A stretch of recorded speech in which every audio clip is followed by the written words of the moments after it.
I haven't used it yet, so we'll see what happens. Well, I have 11 o'clock, so why don't we go ahead and get started?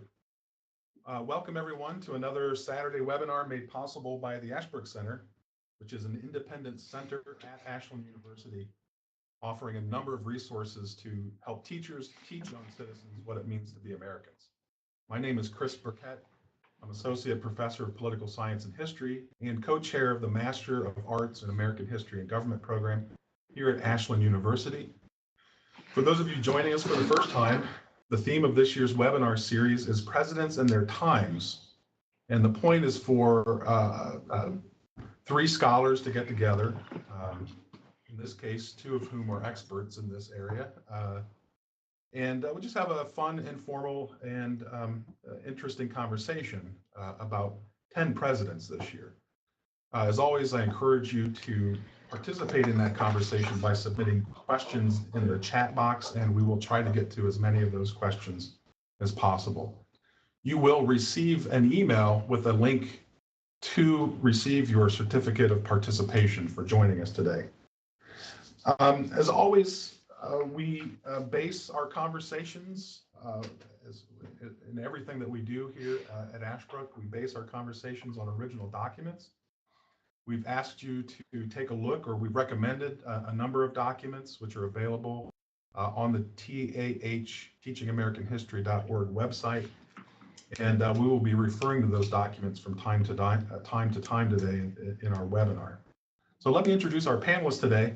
Jeremy Bailey is Associate Professor, and he holds the Ross M. Lentz Distinguished Teaching Chair with a dual appointment in political science and the Honors College at the University of Houston. His research interests include executive power, constitutionalism, and American political thought and development.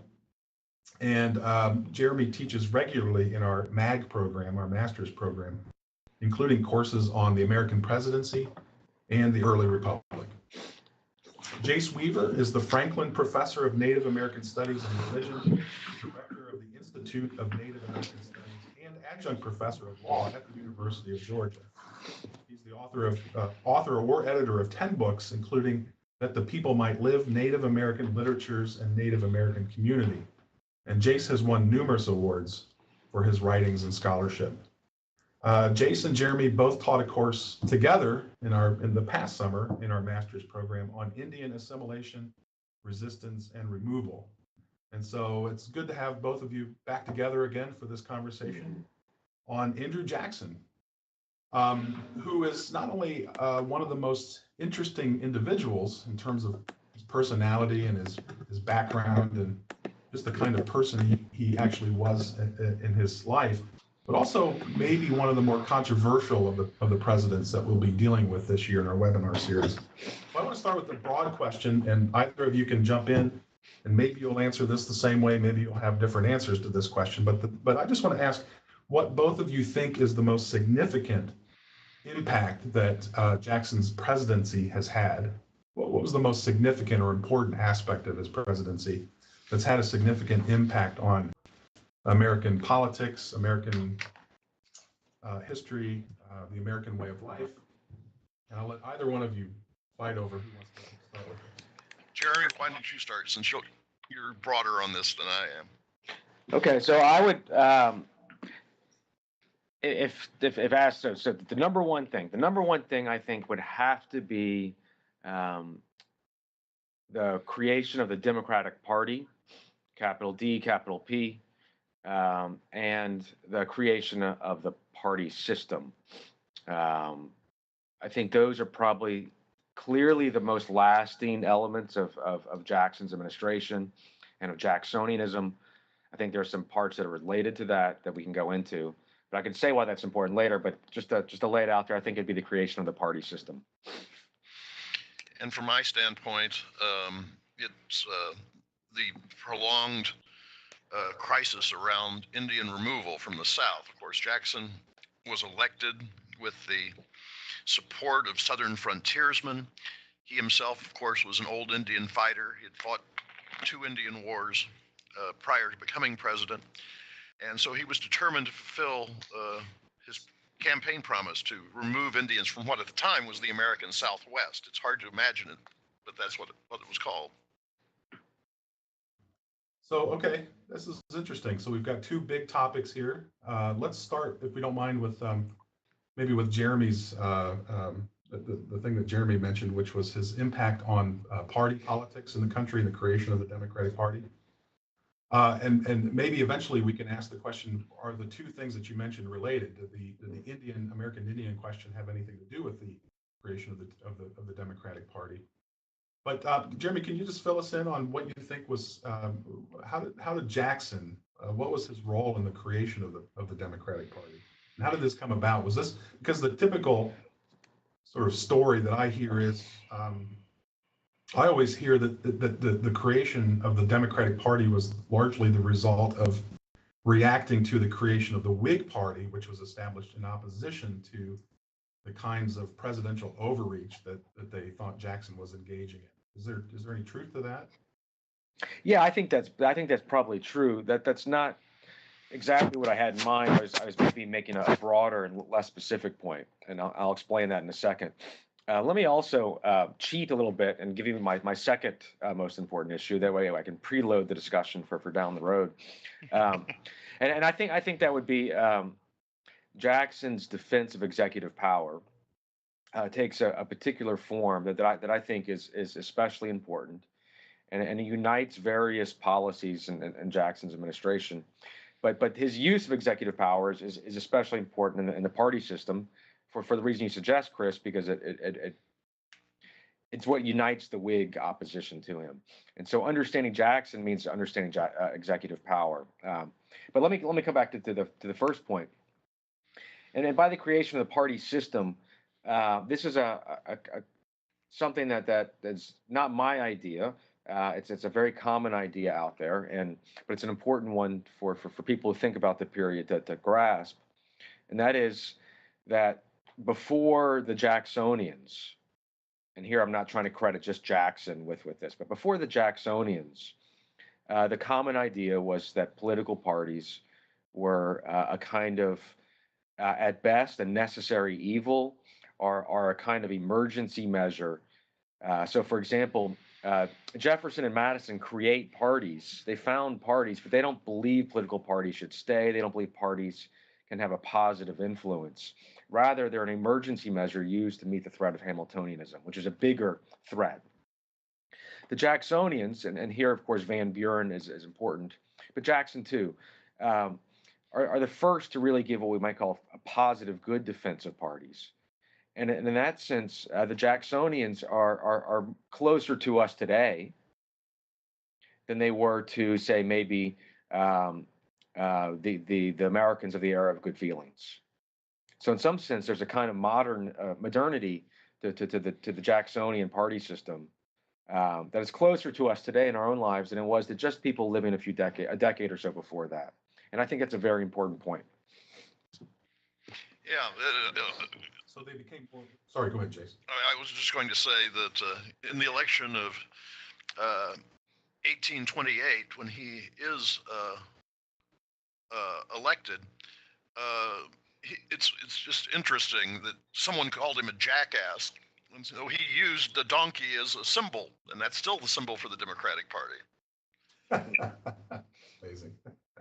What did he? It's interesting that you start with this, what you call, Jeremy, this sort of modern, very modern view of the parties as a positive good. And one of the questions that's already been submitted in the chat feature is, what can we say? How much can be said for the idea that Andrew Jackson is a forerunner of Theodore Roosevelt? That would take a lot to unpack. There are some broad similarities. One similarity would be Jackson is one of the first to assert what I would call the representational nature of the presidency. That is, that the president, like members of Congress, represents the people, but unlike members of Congress, he represents the whole people. That's certainly in our Jackson documents. That's certainly a newish idea, and it certainly connects him to TR. TR's idea of steward of the people. A major difference, though, is that for the most part, Jackson is a believer in states' rights The Nullification Proclamation, to the contrary. But for the most part, Jackson is a believer in states' rights. He's a believer in a limited central government, and that would make a major difference between him and TR, and between Jackson and the 20th century. However, but you mentioned executive power, which is something that will bring us back to the Native American issue. But they both believed in robust executives. Yeah, that's right. Yeah, see, that's right. That's There's a very strange. Go ahead, Jeremy, please.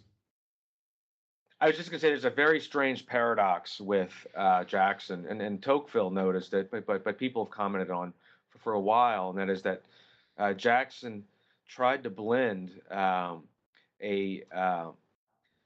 kind of Hamiltonian executive with a kind of Jeffersonian understanding of the states and the constitutional order, and that makes figuring out Jackson especially difficult for people who are into those kinds of things. Well, it's on this issue of executive power and states' rights, and you mentioned the Nullification Crisis. It's you guys have read Marshall's majority opinion in Worcester versus Georgia, which Jackson said was stillborn and would not be able to coerce Georgia. He refused to enforce it. But there was a year earlier, there was another case, which was Cherokee Nation versus Georgia. And Marshall had decided that the Supreme Court did not have jurisdiction, original jurisdiction, because the Constitution provides for original jurisdiction in the Supreme Court when a suit is brought against a state of the United States by a foreign state. And he ruled that the Cherokee were not a foreign state. But Joseph Story, who was an associate justice of the court, would have found jurisdiction. And in Worcester versus Georgia, Story again sided with the Cherokees. And Jackson called him the most dangerous man in America because of those two decisions.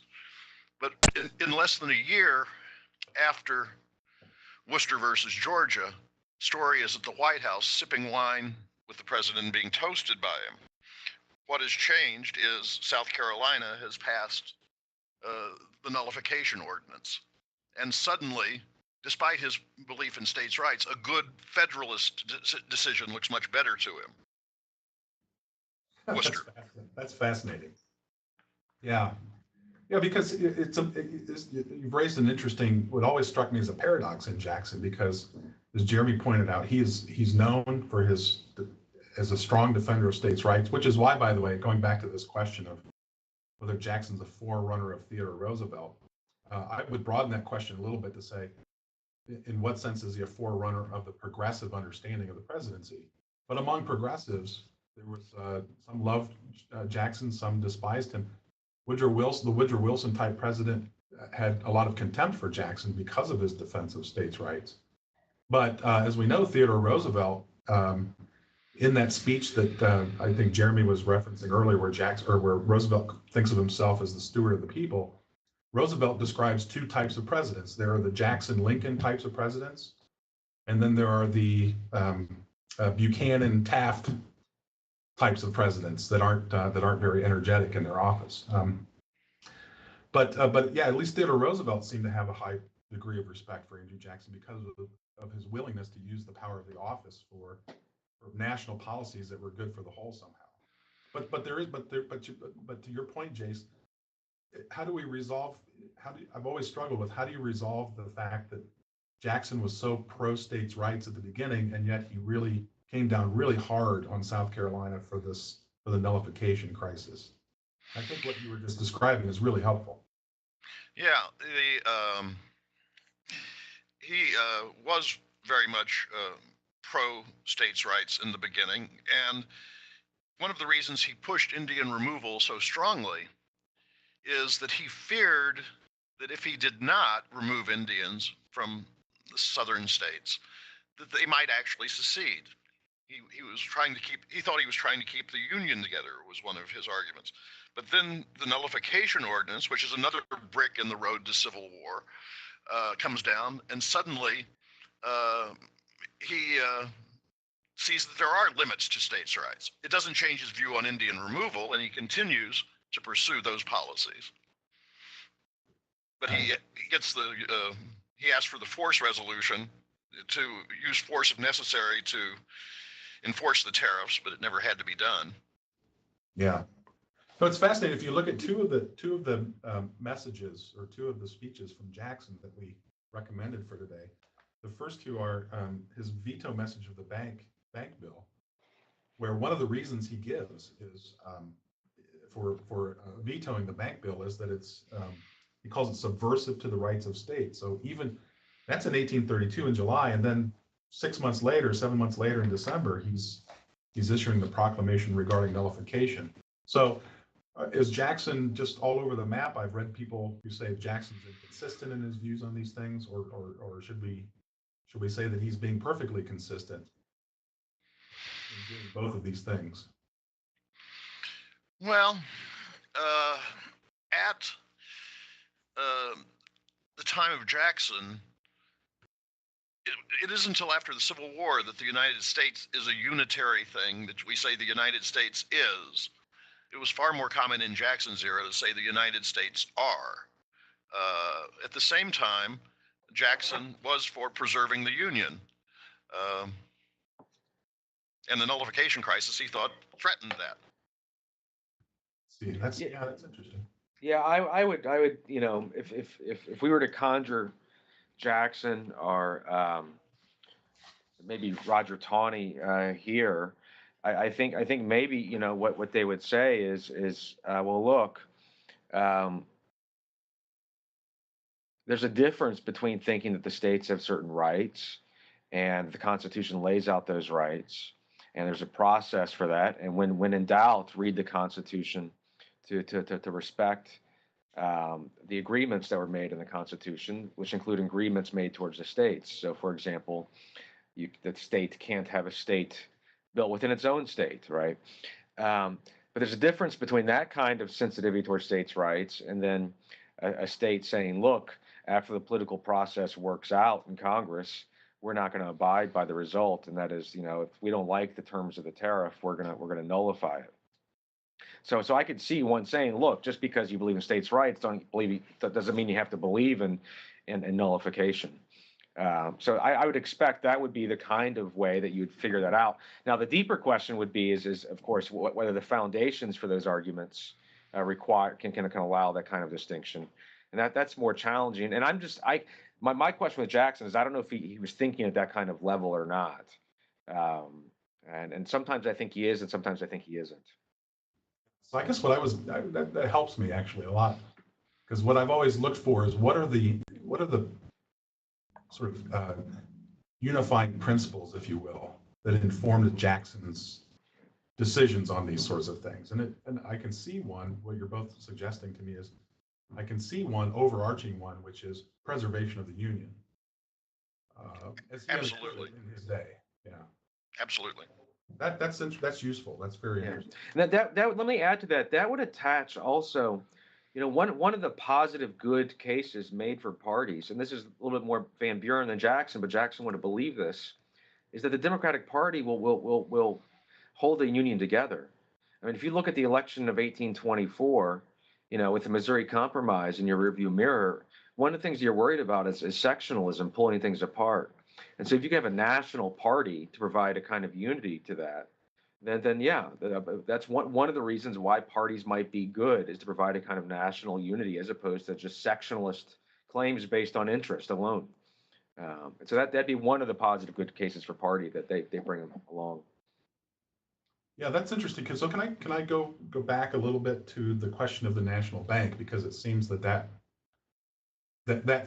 idea that you just mentioned, Jeremy, is very present, at least sort of underneath the surface, if not at times on the surface, of his argument against the national bank. So we've had a couple of people submit questions about Jackson's views of the bank, and in particular, I guess, what do you think about his argument in the veto message against the bank? Is it a sound argument?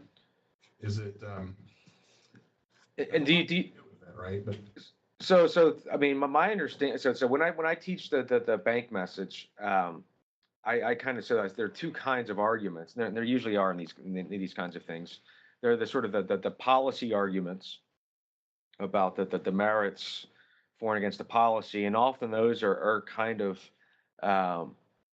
okay, what's good for the common good, but also how are we going to make a compromise among competing interests?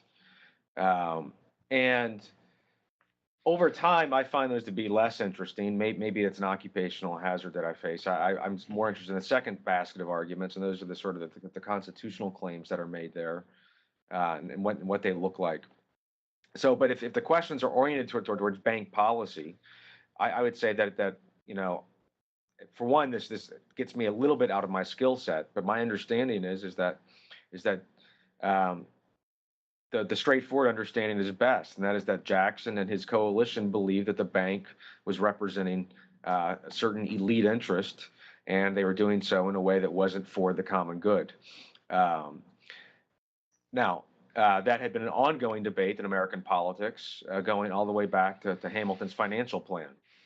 So in some sense, you have the same two political coalitions arguing about financial policy, sort of in terms of winners and losers. And what makes it interesting is it's entangled with claims about the Constitution.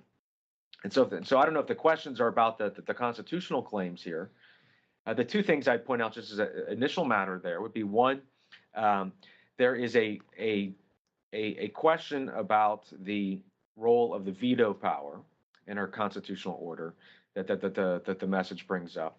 And the other is that there's a question about the role of what Jackson calls mere precedent. And those are the two things that I would, be interested in exploring if I were to go further on that. It's interesting on this question of consistency or inconsistency of Jackson that you kind of posed, Chris.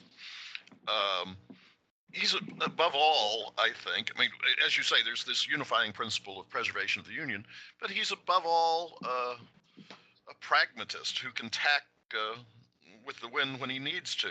It's interesting, in his first message to Congress, he talks about Indian removal, and he says that it should be voluntary because it would be as cruel as it is unjust to make them leave the graves of their fathers, the Indians. Compare it to the second message, he says, white people move all the time. What's the big deal? Land's more or less fungible. What's changed, of course, is the Indian Removal Act is passed in between those two messages.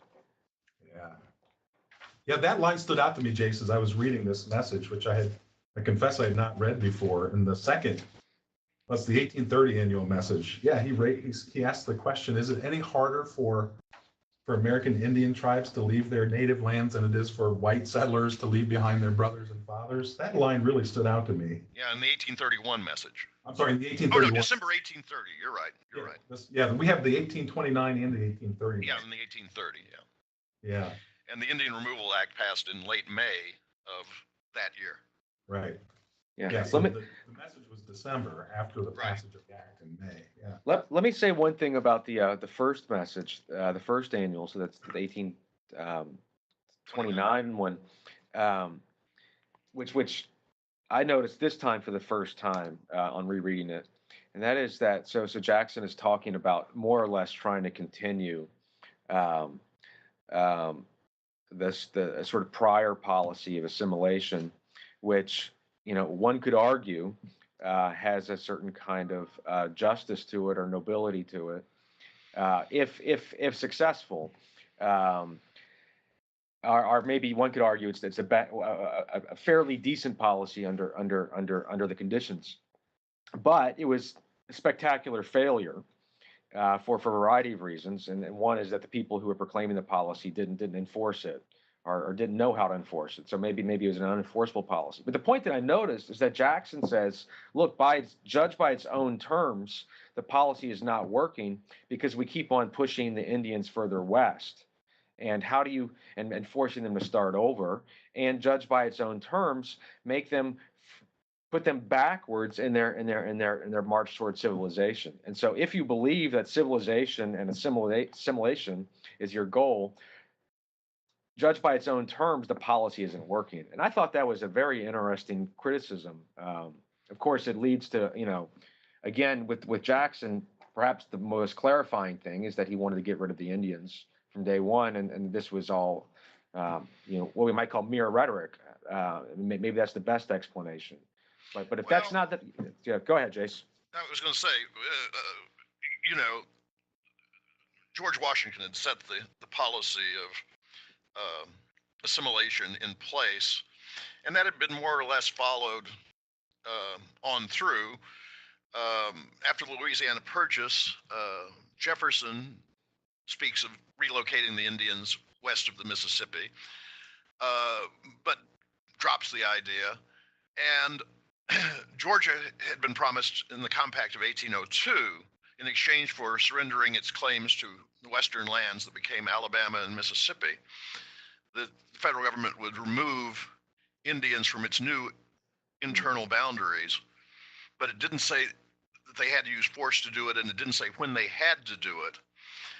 By the time Jackson comes to office, Georgia is getting very, very anxious. And through this whole process of civilization, Jeremy, to bring it back to what you were saying,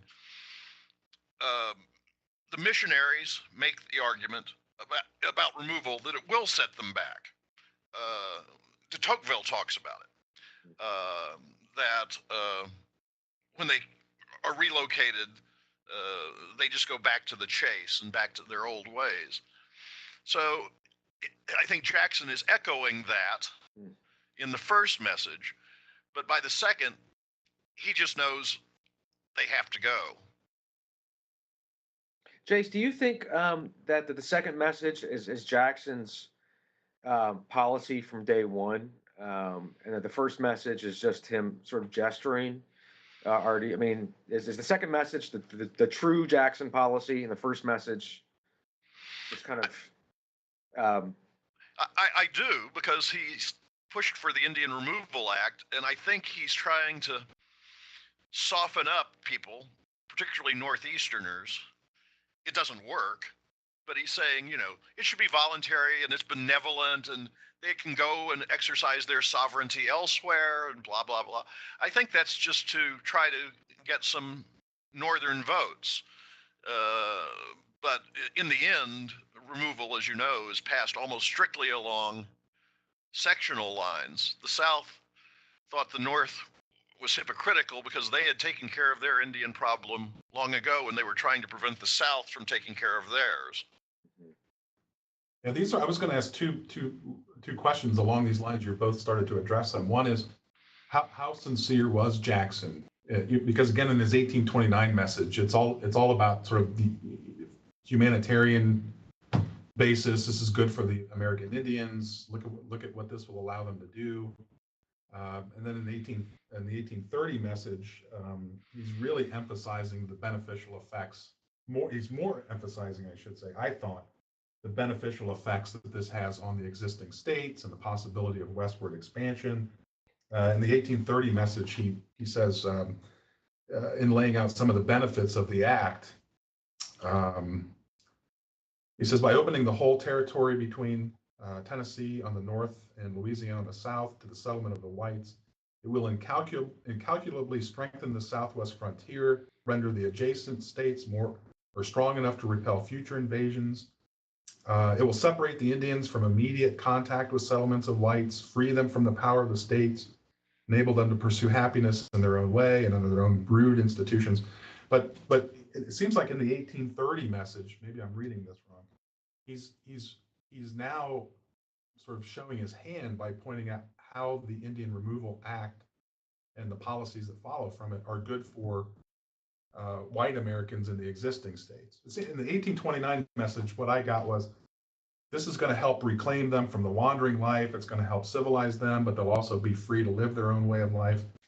So I guess my first big thing that I'm not clear on is how sincere is Jackson in both of these messages? Which is the real view of Jackson? And then my second big question had to do, Jace, with what you were just bringing up. How did this act actually get passed? And how instrumental was Jackson in getting the Indian Removal Act passed? There had already been a removal act floating around Congress, but Jackson it really made it his first legislative priority. I think the first message, and this goes to Jeremy's question, I think it is largely window dressing. He's hoping to pick off some northern votes. And as I say, it didn't work. The North voted almost entirely against it. The South voted almost entirely for it. The only Southerner that voted against it, to my knowledge, was an obscure congressman from Tennessee named David Crockett. And he lost re-election the next election because of it. And then he came back 2 years later and won, and then was defeated again, all because of his votes on Indian removal. And after he's defeated the second time is when he utters his famous line to his constituents, "You can go to hell, I'm going to Texas." So he might have lived to be an old politician in Tennessee were it not for Indian removal. Yeah, that's fascinating. Can I ask what I know you again, both of you taught this course this summer, and it was fantastic. The students who were in the course loved it. Can I get the other perspective on this? I mean, we've been talking about Jackson's perspective on Indian removal. What was the American Indian perspective on this? And what did they think of Jackson? He was not a popular guy. As I say, he had fought 2 Indian wars. He had led troops in the Creek War, which takes place during the War of 1812, and the Cherokees actually fought alongside him. And at the Battle of the Horseshoe, actually saved the day. But then his Tennessee militia returning home after that war just really staged depredations against the Cherokee on the way, burning crops and killing livestock and so forth. So the Cherokee had initially been very favorable to him. Then, of course, in 1817,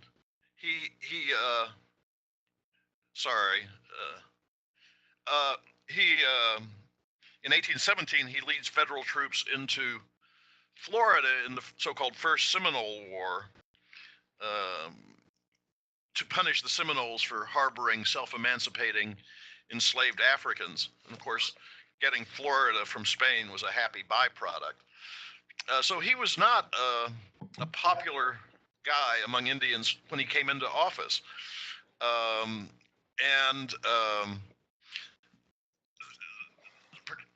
After the Indian Removal Act, the Choctaw and the Chickasaw, who were close relatives, capitulated almost immediately and signed removal treaties. The Creeks last a little longer, and then the Cherokees, take the court route and try everything they can to resist it. When a blatantly illegal treaty is signed in 1835, the Treaty of New Echota, George Lowry, who was John Ross's deputy principal chief, gathers 15,700 signatures in a petition to Congress to the Senate asking them not to ratify it. But it's interesting as well. There had been treaties with 2 different views of sovereignty. Cherokees break into factions at this time. Both of them believe that sovereignty is something real. The bulk of them believe that it's tied to a particular land base, their traditional lands. But another faction says that, in a sense, it's about control over people, and if you can keep the people together, that sovereignty can be exercised anywhere. But what I was going to say is that there had been Cherokees had ceded their lands in 1817 and 1819 that were in North Carolina. But those treaties both contain provisions saying that anyone who would renounce their citizenship in the Cherokee Nation and become a citizen of the United States and live under the laws of North Carolina could remain and would be given, each head of household would be given what was referred to as a personal reservation, 640 acres. Now, the people that negotiated the Treaty of New Echota negotiated that same provision, but before Jackson sent it to the Senate, he took pen and ink and personally scratched out that provision. No one was going to stay. Wow. Huh. That's amazing. I did not know that. I have one very small comment about the Indian Removal Act itself, and just maybe to provide a slightly different way of asking the question. And maybe this is because I'm a political scientist. I asked this question this way, and this is whenever we see a vote on, say, a policy, um, let's call it like this international Pacific Trade Agreement right now. It's sometimes the case that the vote is made precisely on the policy grounds. Do you like the policy or not? But it's often the case that it's entangled with other stuff that's going on. And for example, that the sorting that the parties are going through at the moment.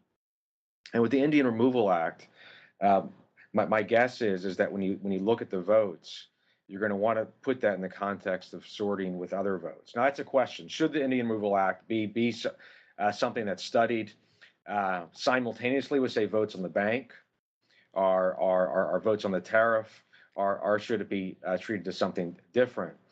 That's going to be a kind of a disciplinary question that people ask all the time. My guess is that when you look at it, you're going to see that the swing votes, so to speak, would be what we call the Northwest. And so that is that. So if it's just a North versus South thing, that's one way to understand it. But now, if you were to bracket off the Northwest states, my understanding is that you're going to see that the Northwest states are going to be, so in other words, Ohio, are going to be for it. I think that's right. And so yeah. So go ahead, Jason. You know this stuff. I don't. I was going to say, because it's the same thing.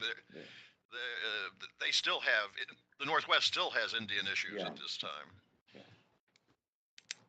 That's fascinating. This just a maybe slightly off-topic question. Maybe this is not a good question. If it's irrelevant, just say so. But the abolitionist movement is picking up steam at this time in the North. Did the abolitionist movement have any views or influence on the Indian removal question, or no? Do we know that?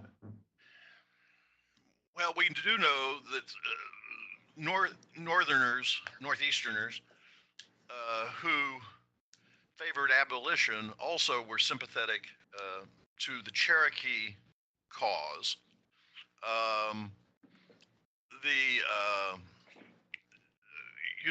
In 1827, as the Cherokees adopt a written constitution, and Georgia becomes even more enraged because of that, two well-educated Cherokees who had been educated in Connecticut, Elias Boudinot and John Ridge, go on a speaking tour, and they speak in Philadelphia, they speak in Boston, New York, etc. Twofold purposes. One is to raise awareness of the Cherokee cause and gain sympathy, and the other is to raise funds. There's considerable overlap between abolitionists and the people who contribute to the Cherokee cause. It's interesting, though. In Massachusetts, the Mashpee Indians are being badly mistreated, and there's a Pequot named William Apis who's working with them, and he says people like Emerson and Thoreau, who are outraged at the Cherokee treatment, he writes a pamphlet and says, why do you wring your hands over the Cherokee in the South when you mistreat Indians in your own state borders here in Massachusetts? Yeah. Let me. This is the opportunity to hear Jason talk on this, but I'm wondering on this abolitionist relationship question, how do they, to the extent they do, how do they deal with the fact of slavery in some parts of the with the Cherokees? Mm-hmm. Well, that's an interesting question. Of course, the missionaries who support the Cherokee cause, the American Board of Commissioners of Foreign Missions, also are opposed to slavery. Cherokee slavery, this is not to defend it, it's just to explain it. Only 8% of Cherokees owned slaves, and that was mainly the mixed blood elite who had largely adopted a Southern planter culture or lifestyle. Most Cherokees, though, who owned slaves, it was small. It was not plantation slavery in the main. There were plantations, a few, but it was, they would purport to own a family or 2 or 3 slaves, and often those slaves, supposed slaves, didn't even live near them. They would live off away from them, and it was much more like sharecropping. Again, that's not to defend it, but it was of a different character, and that's probably what allowed abolitionists to look the other way. And that's fascinating. That is really interesting. I had no idea. But this is part of the reason I asked the question about the abolitionists is because in the three big things, especially the three big issues that teachers are submitting questions on: the national bank question, the nullification crisis, and the American Indian question. The views on these things are so sectionalized, right? On the national bank question, it strikes me that most of the support for the national bank was in the northern states. Most of the opposition came from southern states. The support for the idea of nullification arose largely as a southern idea, although there were, of course, exceptions to that. There had been previous attempts at nullification earlier, but nullification as an idea came to have more widespread support in the South than in the North. And the American Indian, I'll call it a problem from the perspective of the southern states, is again predominant in the southern states. And I'm just wondering, the slave question clearly had to have had some kind of impact on all three of those issues. I'm not sure that we can tie that together in the half hour or so that we have left today, but it would be interesting, I think, to think through how slavery affected those three emerging views: the limitation of national power, the national bank question, and then of course the Indian removal question. Yeah, that's I think it's too complicated for me to try to do. But let me just let me make one illustration though, just how complicated things are, and that's so Daniel Webster, Mr. Union, is he's holding out as for his kind of grand strategy and alliance with Jackson up until the bank veto. And so things are messy up through the bank veto, and so Webster, who is a key opponent and a key figure in the opposition to Jackson during Jackson's second term, is kind of holding out, hedging his bets, because he's seeing a space where maybe he can form a kind of national alliance with Jackson and Jackson's people, and that to me that's evidence that this is there's something in that first term that defies some of the categories we want to put on it. Mm-hmm. Let me just say, in the chat box, Sarah Legate asked for the reference that I made to the Pequot, where she could find it, and said it would be really good for her students. It's in a document by William Apess, A-P-E-S-S, called "An Indian Appeal to the White Man," and you can get it. There's a Barry O'Connell edited a volume with all of Apess's writings in it, and it is in there. Thanks, Jace. What was it called again? I'm typing in the chat box. An Indian Appeal to the White Man. Okay, good. Thank you. While I'm typing this in the chat box, just so everybody can see it, that's very useful. An Indian Appeal to the White Man. I just typed it in the chat box.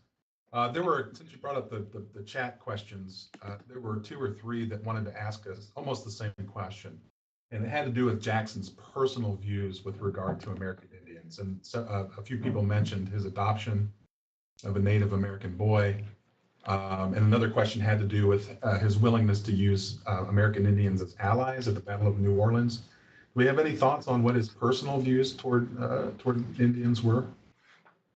Or is that just too hard? Is that just too I think that's too hard. I mean, clearly at the Battle of Horseshoe Bend and the Battle of New Orleans, they fought with him. some of them fought with him in the first Seminole War as well, alongside him. I think he thought that they were brave fighters, certainly when they were useful to him. But I think in other ways, he had very scant regard for them. So it's way too complex. It's interesting that after the Indian Removal Act passes, and they're making greater moves to remove the Cherokee, a chief named Junaluska, who had been at the Horseshoe and who had literally saved Andrew Jackson's life at the Horseshoe, went and met with Jackson at the White House and asked him to intervene, and he said, "I can do nothing for you." And Junaluska is quoted as saying, "If I knew at the Horseshoe what I know now, history would have been very different." That's amazing. Yeah, that's really amazing. Okay, well, very good. Thanks. Can I ask how we know of course Jackson's reelected in 1832. How did his role in the Indian Removal Act and enforcing it affect his reelection at all in 1832? Was there much debate about it, or was it controversial at all in his reelection? My sense is it only reinforced his popularity with the constituency that elected him in 1828. Indian removal is largely, of three of the tribes, is largely accomplished. The Seminoles actually signed a removal treaty, but then during the assembly, and some of them that hadn't assembled yet, stage a revolt in December of 1836. And of course, Jackson sends the army to Florida in the so-called Second Seminole War to root them out. It was an effort that will last obviously well beyond Jackson's. It lasts 6 years into the Tyler administration and costs the federal government $30 million at a time when the annual budget of the United States was only about $25 million. So that's amazing. Just one other, if you don't mind, one other question that somebody submitted, and it has to do with, well, the question is, it seems that, again, Jackson's two presidential obsessions were to end the bank and resolve the Native American situation. The question is, did he somehow profit personally from the sale of Indian land and or the non-renewal of the charter of the bank? With regard to Indian removal, the answer is no, except that the treaty that ended the Creek War, I believe he wrote in, he got some land in that, but not from Indian removal. He didn't profit from that. The bank, I don't know. Jeremy? By the way, this is a hard question, so I'm glad. Yeah, so I'm not aware of arguments that he personally profited from bank policies, though I could imagine that they're out there if you wanted to look for it. One of his arguments against the bank, Jeremy, wasn't one of his arguments against the bank that it would actually lead to sort of exorbitant profits for a select group of men. So yeah, sure, yeah. I guess the question would be: is somehow the alternative policy that's put in its place align Jackson's or Jackson's friends' pockets in some other way? I mean, I suppose there's always the possibility, and following the money trail in politics, sometimes clarifies, but it doesn't always clarify. I think the way I would answer that question is that he profited tremendously in the sense that he put the bank as a kind of single election before the country, and made that what the election of 1832 is about, and then won on that. And so in that sense, yes, he profited a lot. It was risky, but it was a risk that paid off. Right. And Brian McKinley has asked, I need to clarify this. the cost of $30 million for the Second Seminole War was over the entire 6-year period. It wasn't a per year cost. Okay, yeah, thanks for that clarification, Jace. That's helpful. So we've had a few other questions. We have about 20 minutes or so left. We've had a few questions about, again, the national bank issue. And also I want to spend a little bit of time asking you both questions about the secession or nullification crisis in 1832. But on the question of the national bank, Jeremy, earlier you mentioned the constitutional, if you will, questions that were at stake in his veto message. One having to do with, it raised the question of how the veto power should be exercised. And the other was Jackson's views on the role of the courts. Can you say something more about how those views of Jackson in his message were viewed by the public, by popular opinion? How well did people react, or how much opposition was there to those two constitutional views of Jackson? So the first part, the veto, I'm going to be a little bit more, I think, forceful and clear on. And there's a clear lesson. And so Jackson used the veto the veto power more than all of the prior presidents put together. It's something like he issued 12 vetoes, maybe in the first term. It's outrageous. Absolutely outrageous. So there's increase in quantity. The second thing is that there is a perceived increase in quality, and that is that Jackson's veto is where we're now being grounded on policy reasons as opposed to explicit constitutional reasons. Now, Jackson's opponents made the claim that this qualitative change departed from the original understanding. And what's very interesting about this is our textbooks repeat this claim. And that is that somehow Jackson's opponents have won the day from the perspective of the textbooks, even if they lost the war, in the sense that our textbooks portray Jackson's veto powers as being a qualitative change.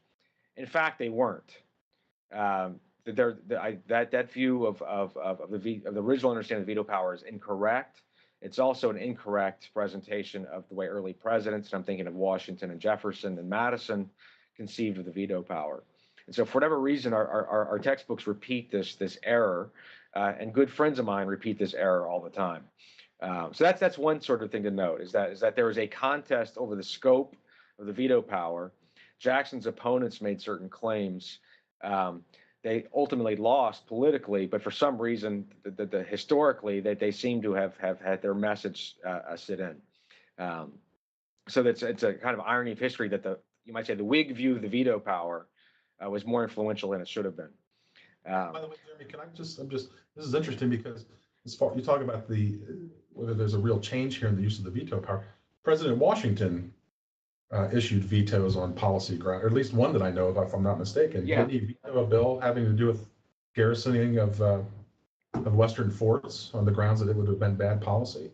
Yeah, so some people will say, well, that was on constitutional grounds because it was commander-in-chief power or something like that. So it's somehow different if you push people on it. But that, yes, even though there are lots of examples, not lots, but a handful of examples, which would demonstrate that the contrary, for whatever reason, the Whig view has persisted. Hopefully, I think we'll be a little bit more subtle in our understanding of the veto power over time, because what Jackson did is by so, now the second thing I would like to say, and this is about mere precedent, and by understanding, in which ways the veto is expansive and which ways it was not expansive, you get, I think, more clarity. And so what Jackson now does is he also, at the same time as issuing more vetoes and what seemed to be a different kind of the use of veto, Jackson is also talking about a vision of the Constitution in which each of the departments is going to interpret the Constitution for itself. Now, for those of you who have taken programming for Mashbrook before, you will know that this is not a new idea. Jefferson might be said as the originator of this idea. And what it does is it provides an alternative to thinking about judicial review as judicial finality in the way that we do today. Rather early Americans probably thought, or at least some early Americans probably thought, of a little bit more open process. Another thing that it does, however, is it raises a very interesting question about the place of the court with respect to what. And so, with respect to separation of powers questions, I think the veto power is revealing that Jackson did not see the court's decision as necessarily the final say on the Constitution. So he wouldn't limit the president's veto power, for example. On the other hand, the question is are federalism questions, and that is state federal, as opposed to president versus Congress questions, are those subject to judicial review as the kind of final authority?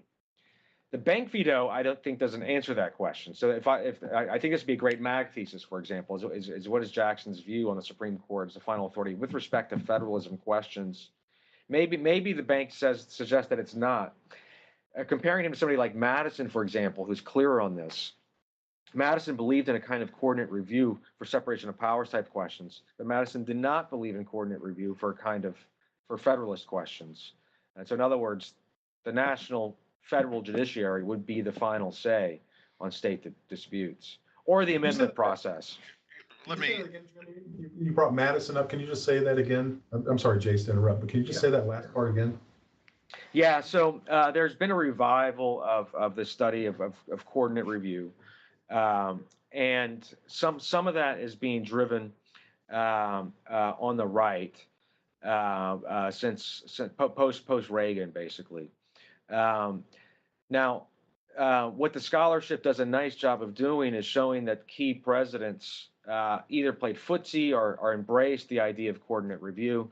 And those presidents would in some ways include Jefferson, Jackson, Lincoln, FDR, and Reagan, and presumably maybe a little bit Obama. So it's clarifying because it suggests a kind of alternative universe in which Supreme Court decisions aren't the final stop on serious issues. Now, some people have gone so far as to quote James Madison as endorsing this view, which is true. He did on several occasions endorse this view. But to my knowledge, having thought a lot about Madison for a while, Madison never endorsed it in terms of state versus nation type questions.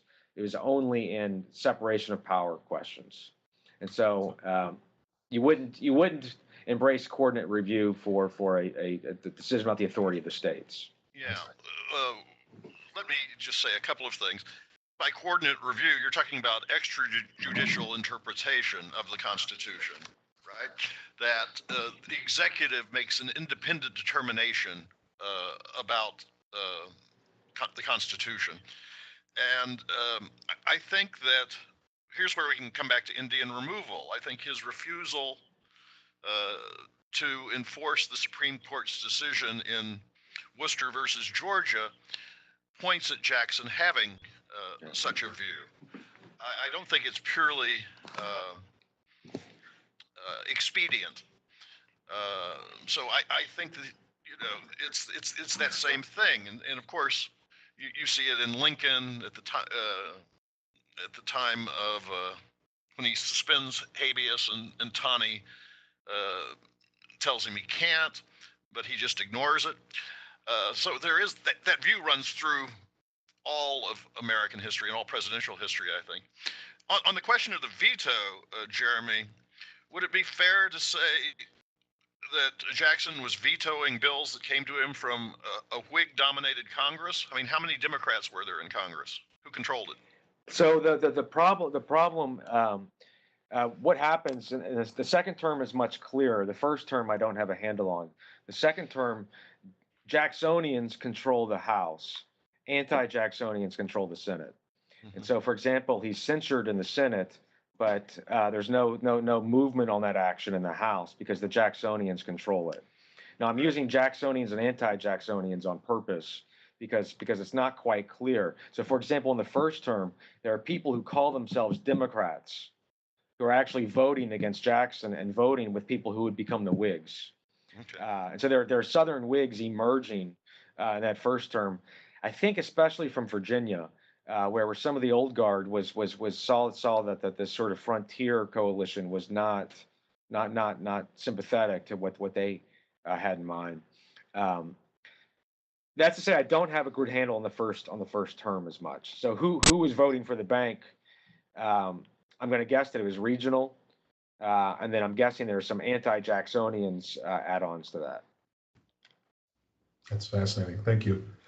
Jason, you mentioned, you brought up the Worcester v. Georgia case. Can we, since we had, or we recommended that people read that, can you explain to us what is this case about? It's a very long case. We've actually just got Marshall's opinion together. Sure. What's the significance of the case? As I say, as Georgia began, in 1829, Georgia passes a whole series of laws to suppress the Cherokee Nation and extend their own laws over the territory of the Cherokee Nation. They also forbid the Cherokees from meeting in their national government inside Georgia except to sign a removal treaty. It's a whole series of anti-Cherokee laws. That's when the Cherokees bring the suit, Cherokee Nation versus Georgia, and former Attorney General William Wirt represents them before the Supreme Court. That's when Marshall says that we can't reach the merits of the case because we don't have jurisdiction. Well, in the intervening year, Joseph Story works on him, and one of those anti-Cherokee laws said that any white who worked inside so-called boundaries of the Cherokee Nation had to swear a loyalty oath to Georgia and take out a license from the state of Georgia. And a group of 8 missionaries, it was directed at the missionaries who were on the side of the Cherokees, although it affected some others. 8 missionaries refused to take out the license, and they are arrested. 6 of the missionaries then take out the license, but 2 continue to refuse, one of whom was Samuel Worcester. He's convicted and sentenced to 5 years hard labor at the state penitentiary, and he sues for a writ of habeas corpus, claiming that he's being held unconstitutionally. And Marshall then says, yes, states have no authority over Indians. By the Constitution, that's the power of the federal government, and that there are also treaties that Georgia is infringing on, and they order Worcester released. Georgia, with Jackson's blessing, simply ignores the order, and Worcester is not released from prison until, at the direction of his bosses, the American Board of Commissioners of Foreign Missions, he writes a letter of apology to the governor of Georgia and promises if he's released, he will leave the state and never come back. So that, in a nutshell, is the Worcester decision. And as I say, then after the Nullification ordinance is passed, suddenly that decision looks a lot better to Andrew Jackson because it is a federalist, pro-federalist position. I find this fascinating because it ties, not only brings in the secession or the nullification crisis into play here, but in the same year that you've got Jackson issuing his veto of the bank bill, where he's laying out, where he's kind of asserting, or at least it's perceived that he's asserting a more energetic use of the veto power by the executive. But at the same time, he's calling for the coordinate review that Jeremy was just talking about. In this case, he's refusing. Now I'm going to be careful how I say this. He is taking it wholly upon himself. Correct me if I'm wrong on this. To decide when he should or should not enforce a judicial decision. Is that what's really going on here? I just find this interesting. So is this part of all, you add all this up, but I can start to see why some people thought that Jackson actually was aggrandizing executive power. Yeah, let me add one more to that list. Please. Yeah, and the Whigs really noticed this. And what it is he argues, number one, this is like back to the TR question, that the president is the direct representative of the American people.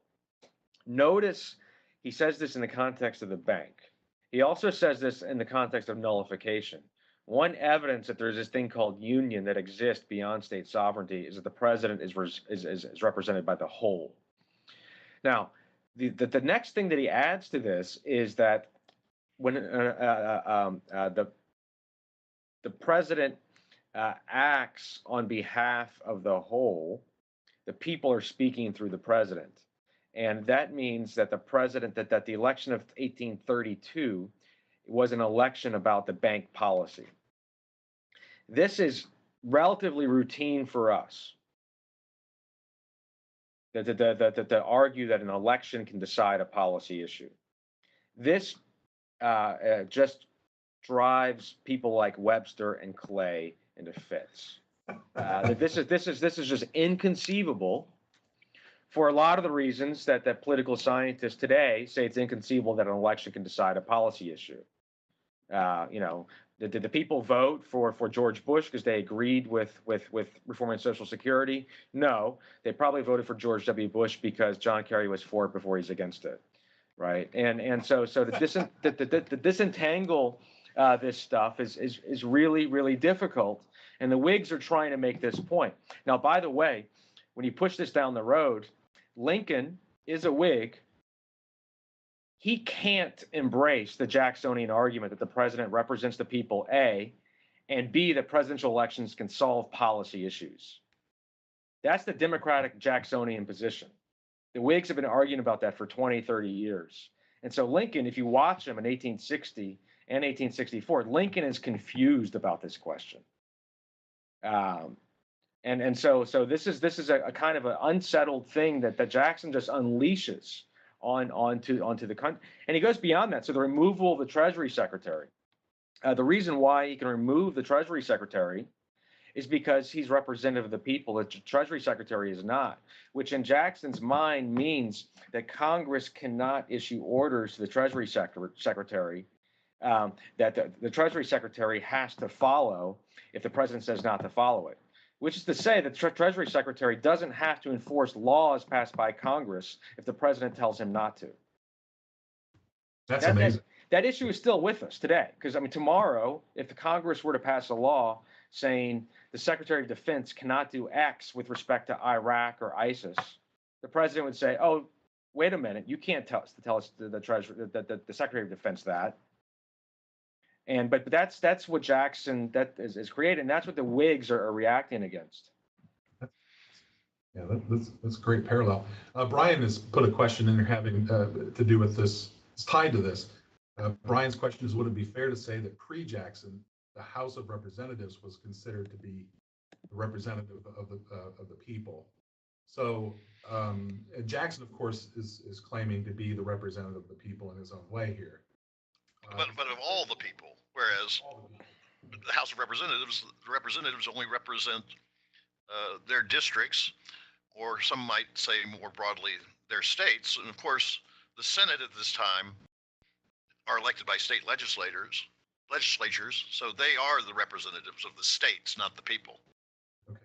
So how widespread, my question is, how widespread was how many Americans, what was popular opinion on this with regard to Jackson's claim that he was representative of the whole people? Is that a new idea, or was it widely received? Was it? That's actually the subject of my next book coming out in 3 or 4 years. It's called The Idea of Presidential Representation, a Political and Intellectual History. And the answer is we don't know. We know a lot about presidential assertions of this. We know next to nothing about how widespread their contemporaries believed it. My other intervention here with the question would be is that rather than looking at a before and after moment, I think to me it might be more helpful to see it as a continually contested idea. And that is today, presidents assert it, and critics of presidents say, "Oh, wait a minute, that doesn't make any sense." Especially Congress. Yeah. I will have to go back and look. This is my last plug for Joseph Story. Joseph Story, who was Associate Justice and was the first professor of law at Harvard, wrote a 2-volume set called Commentaries on the Constitution of the United States. and it is considered by many second only to the Federalists in interpretations of the Constitution. So I'll have to go see what he says about that. Yeah, that's true. Yeah, very good.